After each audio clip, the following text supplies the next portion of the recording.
In the middle of all the chaos in today's media world, there's this quiet revolution happening.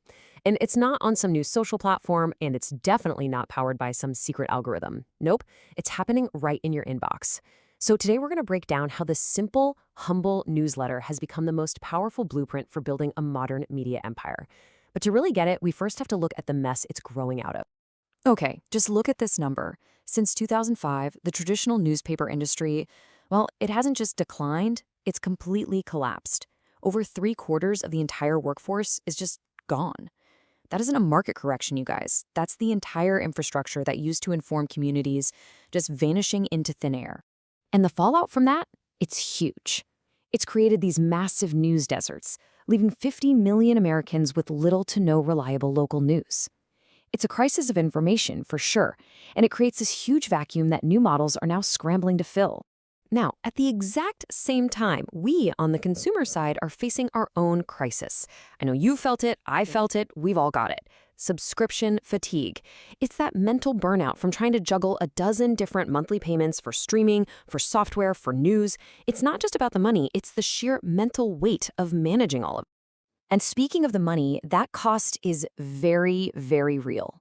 The average consumer in the US is now spending $273 a month on subscriptions. So think about it. When people are already spending that much, asking them to add just one more thing is an incredibly tough sell. If you're a founder, that is the wall you have to figure out how to climb. So here's the billion-dollar question, right? In a market that's this broken, with an audience that's this exhausted, what kind of media business could possibly work? Where's the opportunity in all this? Well, turns out the answer has been hiding in plain sight this whole time.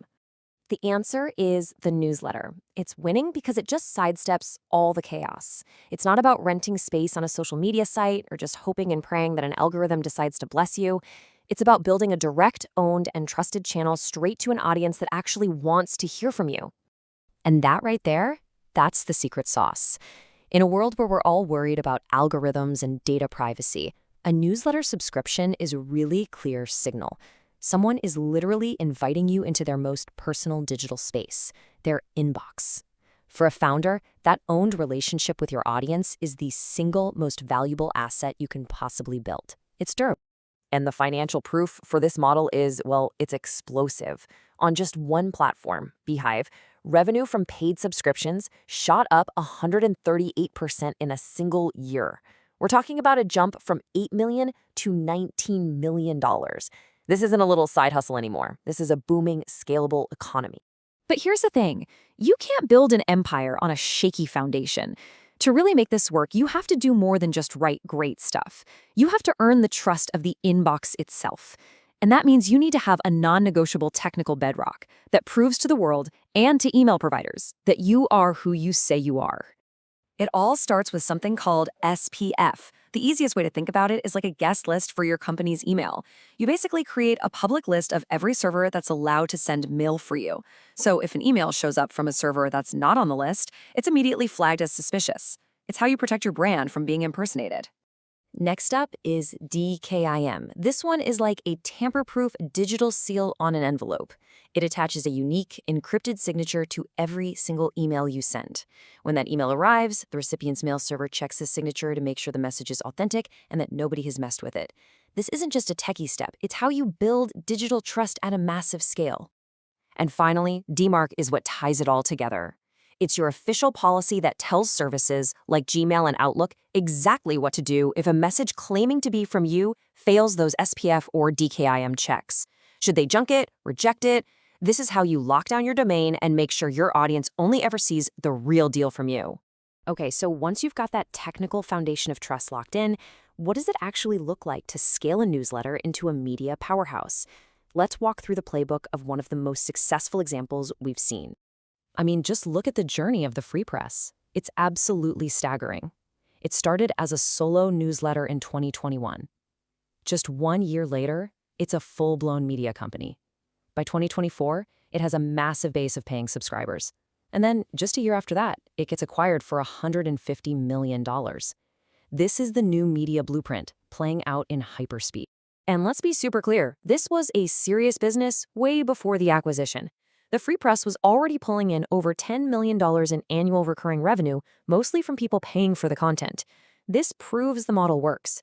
For any founder out there, this is all the validation you need that you can build a highly profitable company just by serving a dedicated audience directly. When you put the old and new models side by side, the contrast is, well, it's night and day. The old legacy model is so fragile, right? It's built on the shifting sands of algorithms, platform risk, and ad revenue that's just drying up.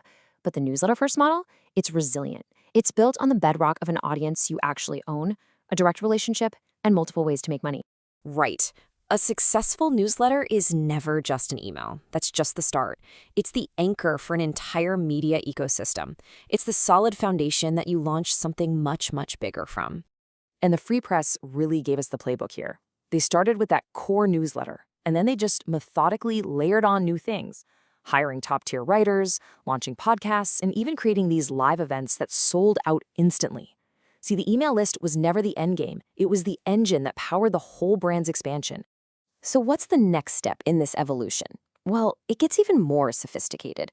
We're talking about strategic partnerships. There's this concept called co-opetition, where you actually team up with potential competitors to create product bundles that are irresistible to customers. For founders, this is such a powerful and efficient way to acquire new audiences and break into new markets. And this isn't just a theory, it's already happening at the highest levels. We see it in the US with Verizon bundling streaming services, and over in the Middle East with media giants creating these incredible multi-brand offers. Now, what founders often underestimate when they're trying to scale into new regions like MENA or APAC is that this kind of thing isn't just a sales problem, it's an operating leadership problem. You have to have someone on the ground who can actually build and run these complex partnerships to make them work. Which brings us to the final and probably most important question. After seeing all this, is the big takeaway that everyone should just run out and start another newsletter? No, absolutely not. The real goal for any serious founder in this space is to build a durable, independent, and resilient media company. The newsletter isn't the final destination. Think of it as your minimum viable product. It's just the fastest, most direct, and most powerful way to build that crucial initial foundation. This quote just nails the mindset perfectly. The newsletter isn't the business, it's the beginning of the business. It's the tool you use to gather your audience, to earn their trust, and to win the right to expand into something bigger. So the real question isn't whether you should launch a newsletter, it's what kind of media empire are you ready to build on top of it?